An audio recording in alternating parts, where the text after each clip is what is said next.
ಇನ್ನು D K Shivakumar ಅವರಿಗೆ CM ಆಗುವಂಥ ಯೋಗ ಇದೆಯಾ? ಏನು ಹೇಳಿದ್ದಾರೆ? ಅವರಿಗೆ ಜ್ಯೋತಿಷ್ಯರಾಗಿರುವಂಥ ದ್ವಾರಕಾನಾಥ್ ಅವರು ಈ ವಿಚಾರದಲ್ಲಿ ಏನು ಮಾತನಾಡಿದ್ದಾರೆ? ಕಳೆದ ವಾರ ಸದನದಲ್ಲಿ ಡಿಸಿಎಂ ಡಿ ಕೆ ಶಿವಕುಮಾರ್ ಅವರು ಮಾಜಿ ಸಿಎಂ ಎಸ್ಎಂಕೆ ಸಂತಾಪ ಸೂಚನೆಯ ವೇಳೆ ಅಧಿಕಾರವನ್ನ ಒತ್ತು ಕಿತ್ಕೊಳ್ಬೇಕು ಅಂತ ಅಂದಿದ್ರು. ಸೊ ಎಸ್ಎಂಕೆ ಅವಧಿಯಲ್ಲಿ ನಾನೇ ಡಿಕೆಗೆ ಸಲಹೆ ಕೊಟ್ಟಿದ್ದೆ. ಸದನದಲ್ಲಿ ಅಶೋಕ್ ಹೇಳಿಕೆ ಗೊತ್ತಿಲ್ಲ, ಆದರೆ ಡಿಕೆ ಸಿಎಂ ಆಗೇ ಆಗ್ತಾರೆ ಅಂತ ಹೇಳಿದ್ದಾರೆ. ಇದಕ್ಕೆ ಅಶೋಕ್ ಕೂಡ ಆ ಸಂದರ್ಭದಲ್ಲಿ ಡಿಕೆ ಶಿವಕುಮಾರ್ ಆಡಿರುವಂತಹ ಮಾತಿಗೆ ಅಂದಿದ್ರು. ಸೊ ಈಗ ಈ ವಿಚಾರ ಚರ್ಚೆಗೆ ಗ್ರಾಸವಾಗಿದೆ. ಪಬ್ಲಿಕ್ ಟಿವಿ ಜೊತೆಗೆ ದ್ವಾರಕಾನಾಥ್ ಗುರೂಜಿ ಅವರು ಮಾತನಾಡಿದ್ದಾರೆ. ಡಿಕೆ ಶಿವಕುಮಾರ್ ಅವರ ಸಿಎಂ ಭವಿಷ್ಯವನ್ನ ಕೂಡ ನುಡಿದಿದ್ದಾರೆ. ಎಸ್ಎಂಕೆ ಅವಧಿಯಲ್ಲಿ ನಾನೇ ಡಿಕೆಗೆ ಸಲಹೆ ಕೊಟ್ಟಿದ್ದೆ ಅಂತ ದ್ವಾರಕಾನಾಥ್ ಗುರೂಜಿ ಅವರು ಕೂಡ ಹೇಳಿದ್ದಾರೆ. ಡಿಕೆ ಶಿವಕುಮಾರ್ ಅವರ ಜಾತಕದಲ್ಲಿ ಸಿಎಂ ಆಗುವ ಯೋಗ ಇದೆ. ಸಂಕ್ರಾಂತಿ ಬಳಿಕ ಯಾವ ವಿದ್ಯಮಾನ ಬೇಕಾದರೂ ಕೂಡ ಆಗಬಹುದು ಅಂದಿದ್ದಾರೆ. ಮಂಡಲ ಮಾಡಬೇಕಾಯ್ತು. ಮಂತ್ರಿ ಮಂಡಲ ನಡೀತು. ನಾನೇ ಎಲ್ಲರಿಗೂ ಯಾರನ್ನು ಮಂತ್ರಿ ಮಾಡಬೇಕು ಅಂತ ನಾನು ಬರ್ದಿದ್ದೀನಿ ಅಂತ ಲಿಸ್ಟಲ್ಲಿ ನಾನು ಅವ್ರು ಕೂತ್ಕೊಂಡೆ ಮಂತ್ರಿ ಮಂಡಲನ ಬರ್ದಿದ್ದೀವಿ. ಎತ್ಕೊಂಡೋಗಿ ಪ್ರೆಸೆಂಟೇಷನ್ ಮಾಡಿದ್ರು ಹೈಕಮಾಂಡ್ಗೆ. ಮಾಡಿದ್ರೆ ಕೊನೆಗೆ ಫೈನಲ್ ಲಿಸ್ಟ್ ಈಚೆ ಬಂದು ಗವರ್ನರ್ಗೆ ಹೋದಾಗ ನಾನು ಇಲ್ಲ, ಜೈಚೇತನೂ ಇಲ್ಲ. ಅಲ್ಲಿ ಎತ್ಕೊಂಡೋಗಿ ಕೊಟ್ಟರೆ ನಾವು ಬರೀ 9 ಜನ ತಗೊಳ್ಳೋದು, ಎಲ್ಲ ಜಾತಿಗೆ ಒಂದೊಂದು, ಮಿಕ್ಕಿದ್ದು ಯಾರು ಇಲ್ಲ ಅಂತ. ಆಮೇಲೆ ಒಬ್ಬ ಅಸ್ಟ್ರಾಲಜರ್ ಫೋನ್ ಮಾಡಿದೆ, ಗುರುಗಳೇ ದ್ವಾರಕಾನಾಥ್ ಅಂತ ಒಬ್ಬ ಇದ್ದಾರೆ, ಅವ್ರಿಗೆ ಫೋನ್ ಮಾಡಿದೆ. ಅವರು ಲೆಕ್ಕ ಹಾಕ್ಬಿಟ್ಟು ಒದ್ದು ಕಿತ್ಕೋಬೇಕು ಅಂದ್ರು. ನಿನ್ಗೆ ಅಧಿಕಾರ ಬೇಕಾದ್ರೆ ಒದ್ದು ತಗೋಬೇಕು ಅಂತ. ಮುಖ್ಯಮಂತ್ರಿಗಳಾಗಿರ್ತಕ್ಕಂಥ ಶಿವಕುಮಾರ್ ಅವರು ಏನು ಹೇಳಿದಾನೋ ಸತ್ಯವನ್ನು ಹೇಳಿದ್ದಾನೆ ಅಷ್ಟೇ. ಅವನು ಹೇಳಿದಷ್ಟು ಸತ್ಯವಾದ ಮಾತೆ. ಈ ಸೂರ್ಯಚಂದ್ರರು ಉದಯವಾಗಿದ್ರೆ ಸತ್ಯನೋ, ಶಿವಕುಮಾರು ಶನಿ 11 ಮನೆ ಬಂದ ಕೂಡಲೇ ಮುಖ್ಯಮಂತ್ರಿಗಳು ಅಷ್ಟೇ ಸತ್ಯ ಅಂತ ಧಾರಾಳವಾಗಿ ನಿನ್ನ ಮುಂದೆ ದೇವ್ರ ಮುಂದೆ ಹೇಳ್ತಾ ಇದ್ದೆ. ಈಗಾಗಲೇ ನವೆಂಬರ್ 15ನೇ ತಾರೀಕು ಶನಿಗೆ ಮುಂದಿನ ಮನೆ ದೃಷ್ಟಿ ಬಂದು ತನ್ನ ಕುಂಭರಾಶಿ ಸ್ವಂತ ಮನೆಯನ್ನು ಬಿಟ್ಟು ಮೀನರಾಶಿಗೆ ಮುಂದಿನ ವರ್ಷ ಯುಗಾದಿ ಹಿಂದಿನ ದಿವಸ 29ನೇ ತಾರೀಕು ಮಾರ್ಚ್ 25 ಬಂದು ಸೇರ್ತಾನೆ ಅಲ್ಲಿಗೆ. ಅದು ನಮ್ಮ ಶಿವಕುಮಾರಿಗೆ 11ನೇ ಮನೆ ಆಗುತ್ತೆ. 11ನೇ ಮನೆಗೆ ಶನಿ ಬರಬೇಕಾದ್ರೆ ಒಂದೇ ಬೇಕಾದ್ರೆ 33 ವರ್ಷ ಬೇಕು. ಯಾರು ಬೇಕನ್ನಲಿ ಬೇಡ ಅನ್ನಲಿ, ಕೊಡ್ತೀನಿ ಕೊಡಲ್ಲ ಅನ್ನಲಿ, ಒಂದು ಸತಿ 11ನೇ ಮನೆಗೆ ಬಂದರೆ ಈ ನಾಡು ಮುಖ್ಯಮಂತ್ರಿ ಹೇಗೆ ಆಗ್ತಾನೆ, ಒಳ್ಳೆ ರಾಜ್ಯ ಕಟ್ತಾನೆ. ಲಾಂಗ್ ವಿಷನ್ ಇದೆ ಅವನಿಗೆ. ನಿಜವಾಗಲೂ ಕಂಡರಿಯೋದು ಕೇಳದೇ ಇರತಕ್ಕಂಥ ಒಂದು ಪ್ರಗತಿಗೆ ಈ ರಾಜ್ಯವನ್ನು ತೊಗೊಂಡು ನಿರ್ದಾಕ್ಷಿಣ್ಯವಾಗಿ ಹೇಳ್ತೀನಿ. ಯಾರೇನು ಹೇಳ್ಬೋದು, ಯಾವುದು ಕೇಸ್ ಅದಿದೆ ಏನಿದೆ, ಏನೂ ಅವನ್ನ ಬಾಧಿಸೋಲ್ಲ. ಅವನು ಇಲ್ಲೂ ಅಷ್ಟೇ, ಈಗ ಆಗ್ತಾನೆ, ಹಾಗೆ ಆಗಬೇಕು.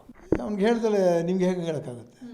ಅವ್ನಿಗೆ ಹೇಳಿದ್ದೀನಿ, ನೋಡಪ್ಪ ಸುಸಂಸ್ಕೃತನಾಗಿ ನಿನ್ನ ವ್ಯಕ್ತಿತ್ವವನ್ನು ಬೆಳೆಸ್ಕೊಂಡು ನಿನ್ನ ಸುತ್ತಮುತ್ತ ಎಲ್ಲ ವಿದ್ಯಾವಂತರು, ರಿಸರ್ಚ್ ಮಾಡ್ತಕ್ಕಂಥವ್ರು, ಆಧ್ಯಾತ್ಮ ಇರ್ತಕ್ಕಂಥವ್ರು ಎಲ್ಲ ಸಜ್ಜನರು ಬೆಳೆಸ್ಕೊಂಡು ಹೋಗಪ್ಪ ಮುಂದಕ್ಕೆ. ರಾಷ್ಟ್ರವನ್ನು ರಾಜ್ಯ ತುಂಬ ಕಷ್ಟ. ನೀವು ಯಾರಿದ್ದೀರ ನೋಡ್ತಿರ್ತಾರೆ. ಆದ್ದರಿಂದ ನಿನ್ನ ಬಳಗವನ್ನು ವಿಸ್ತಾರ ಮಾಡಿಕೊಂಡು ಮುಖ್ಯಮಂತ್ರಿ ಅಂದರೆ ಅದಕ್ಕೆ ತಕ್ಕನಾಗಿರಬೇಕು, ಅದನ್ನು ಬೆಳೆಸ್ಕೋಪ್ಪ ಅಂತ ನಾನು ಹೇಳಿದ್ದೀನಿ. ಮುಂದಿನ ಮನೆಯ ದೃಷ್ಟಿ 2 ತಿಂಗಳು ಆದಮೇಲೆ, ಅಂದರೆ ಜನವರಿ 15 ಕಳೆದ ಮೇಲೆ ಯಾವುದು ಬೇಕಾದ್ರೂ ಡೆವಲಪ್ಮೆಂಟ್ ಆಗ್ಬಿಡುತ್ತೆ, ಹೇಗೆ ಬೇಕಾದ್ರೂ ಆಗ್ಬೋದು. ಅಶೋಕ್ ಅವರು ನಾನು ಅವ್ರಿಗೆ ಹೇಳಿದ್ದಿಲ್ಲ. ಆಗಲಿ, ಅಶೋಕ್ ಅವರು ಅವ್ರ ಮೇಲೆ ಪ್ರೀತಿಯಿಂದ ಹೇಳಿದ್ದಾರೆ, ನಾವು ಅದನ್ನು ಸತ್ಯ ಅಂತ ಸ್ವೀಕರಿಸೋಣ. ಎಸ್.ಎಂ. ಕೃಷ್ಣ ಅವರು ನಮ್ಮ ಮನೆಗೆ ಅವ್ರನ್ನ ಕರ್ಕೊಂಬಂದ. ಗುರುಳಿಯವ್ರಿಗೆ ಒಂದು ಮಾರ್ಗ ತೋರಿಸ್ಬೇಕು, ಯಾರು ಮಾಡಬೇಕಲ್ಲ, ಏನು ಮಾಡೋಕ್ಕಾಗತ್ತೆ ಅಯ್ಯ, ಏನು ಮಾಡಬೇಕು ಅಂತಿದೆಯಪ್ಪ ಅಂತ ಕೇಳಿದೆ ಅವನ್ನ.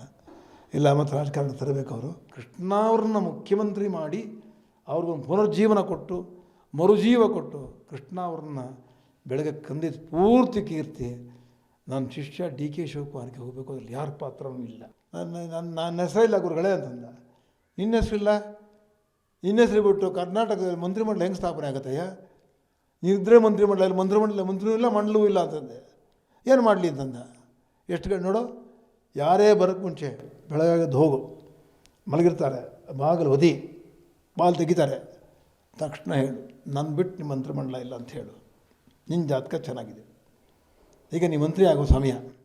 ಹಿಂದೆ ನಿಂಗೊಂದು ಮಾತು ಹೇಳಿದ್ದೆ, ನಾನೇ ನಿಂಗೊಂದು ಚಂಡಿ ಹೋಮ ಮಾಡಿಸಿ ನೋಡಯ್ಯ ಈಗ ಒಂದು ಮಿನಿಸ್ಟ್ರ್ ಆಗ್ತೀಯ ಅಂತ. ಬಂಗಾರತ್ವ ಕರೆದು ಕಬ್ಬನ್ ಪಾರ್ಕಲ್ಲಿ ಹುಲ್ಲಿನ ಮಿನಿಸ್ಟ್ರ್ ಆದರೂ ಪರವಾಗಿಲ್ಲ, ಮಿನಿಸ್ಟ್ರ್ ಆಗು ಅಂತ ಹೇಳಿದ್ದೆ. ಅವಾಗ ಜೈಲು ಮಂತ್ರಿ ಆಗಿಬಿಟ್ಟೆ. ಅದಾಯಿತು ಇಲ್ವಾ? ಈಗಲೂ ಆಗುತ್ತೆ, ಹೋಗು, ಬಾಗಿಲು ಒದಿ, ಕೊಡ್ತಾರೆ ಅಂತೇಳಿ ಅದೇ ಕೆಲಸ ಮಾಡಿದ. ಬಾಗಿಲು ಒದ್ದ, ಬಾಗಿಲು ತೆಗೆದ್ರು, ಹೇಳ್ದ. ಆದ್ರೂ ಚರ್ಚೆಗೆ ಬಂತು, ಇಲ್ಲ ನಾವೆಲ್ಲೋ ಕೇಳಿದ್ದೀವಿ, ಅದು ಟೈಮ್ ಚೆನ್ನಾಗಿಲ್ಲ ನಿನಗೆ, ಆಮೇಲೆ ನೋಡ್ತೀವಿ, ಅವೆಲ್ಲ ಏನಿಲ್ಲ ನಮ್ಮ ಗುರುಗಳು ಹೇಳಿದ್ದಾರೆ, ಈಗ ಕೊಡಲೇಬೇಕೀಗ ಅಂತ ಹೇಳ್ದ. ಅಲ್ಲೇ ನಿಂತುಬಿಟ್ಟ.